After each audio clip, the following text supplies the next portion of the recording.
ആര്യങ്കാവ് പൂരം എന്ന് പറഞ്ഞു കഴിഞ്ഞാൽ നമുക്കൊക്കെ ഒരു പ്രത്യേക ഹരമാണ്. കാരണം പ്രത്യേകിച്ചും മുണ്ടായിക്കാർക്ക്.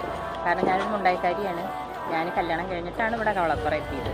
അപ്പോൾ മുണ്ടായിക്കാർക്ക് അത് ഹരം എന്ന് പറയുന്നത് പ്രധാനമായിട്ടും മുണ്ടായിക്കൊടിച്ചുള്ള കാരണം കൊണ്ടാണ്. നമ്മുടെ ഈ പൂരത്തിൽ എത്രയോ കുതിരകൾ വന്നാലും അതിലുള്ള ആകെ ഒരു പെൺകുതിര എന്ന് പറയുന്നത് മുണ്ടായിക്കൊടിച്ച് മാത്രമാണ്. അപ്പോൾ അത് ഞങ്ങൾക്കൊരു ഭയങ്കര സ്വകാര്യമായ ഭയങ്കര ഒരു അഹങ്കാരം തന്നെയാണ് എന്ന് പറയാം. അപ്പോൾ ഞാനൊക്കെ ചെറുപ്പത്തിൽ വേറൊരു പൂരത്തിൽ എന്നെയൊന്നും കൊണ്ടുപോകാറുമില്ല, പോകാറുമില്ല. പക്ഷേ ഞാൻ എന്നും ഓർമ്മ വെച്ച മുതൽ വരുന്ന ഒരു പൂരം എന്ന് പറഞ്ഞാൽ ആര്യങ്കാവ് പൂരം.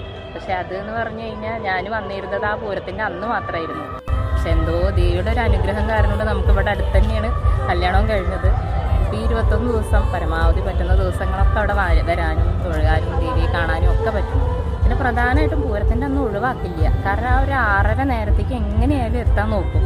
കാരണം എന്താ വെച്ചാൽ മുണ്ടായിക്കൊടിച്ചിനെ കാണണം, ഒന്ന് തൊടണം, അത് ഭയങ്കര ഒരു ആഗ്രഹം. ആ സമയത്ത് അതിൻ്റെ ഉള്ളിലേക്ക് ആ വെളിച്ചപ്പാടുമായിട്ട് അങ്ങോട്ട് കയറുന്ന ആ ഒരു വരവ്, അത് നമ്മുടെയൊക്കെ ഒരു എന്താ പറയുക, ഒരു അഹങ്കാരം പോലെ തോന്നും. ആ ഒരു ഫീല് അതെപ്പോഴും അങ്ങനെ അത് എല്ലാവരോടും പറയാൻ പോലും നമുക്ക് ഇഷ്ടമാണത്. അതുകൊണ്ട് അത് വളരെ സന്തോഷമുള്ളൊരു കാര്യമാണ്. ആര്യങ്കാവ് പൂരം പറയുമ്പോൾ തന്നെ ഞങ്ങളുടെ ഒരു പ്രധാനപ്പെട്ട കാര്യം അതാണ്. പിന്നെ അതാ കുട്ടികളൊക്കെ ആയിട്ട് വരുമ്പോൾ ഇപ്പോൾ ഒരുപാട് അലങ്കാരങ്ങളും കാര്യങ്ങളും കൂടുതലാണ്. നമുക്ക് കണ്ണിന് കാണാനുള്ള ഒരുപാട് കാര്യങ്ങളുണ്ട്. ഇത്രയും സ്റ്റേജുകളൊന്നും നമുക്ക് മുന്നേ ഉണ്ടായിരുന്നില്ല. പുറത്ത് സ്റ്റേജ്, അകത്ത് സ്റ്റേജ്, ഒരുപാട് പരിപാടികൾ കാണാം. ഈ നാട്ടിലെ എല്ലാ ആൾക്കാർക്കും എന്ത് പരിപാടി വേണമെങ്കിൽ അവതരിപ്പിക്കാനുള്ളൊരു അവസരമുണ്ട്. ഞങ്ങളതിലിപ്പോൾ കഴിഞ്ഞ കൊല്ലം ഞങ്ങളുടെ തിരുവാതിര ഉണ്ടായിരുന്നു. ഇക്കൊല്ലം ഞങ്ങൾക്ക് കളിക്കാനൊന്നും പറ്റിയില്ല, കഴിഞ്ഞ കൊല്ലം ഉണ്ടായിരുന്നു. അപ്പോൾ അതൊക്കെ ദേവിയുടെ ഒരു അനുഗ്രഹം, ഈ പൂരത്തിൻ്റെ ഒരു മാത്രം ഉള്ളൊരു കാര്യങ്ങൾ എന്നാണ് ഞങ്ങൾക്ക് വിശ്വസിക്കാൻ പറ്റുന്നത്.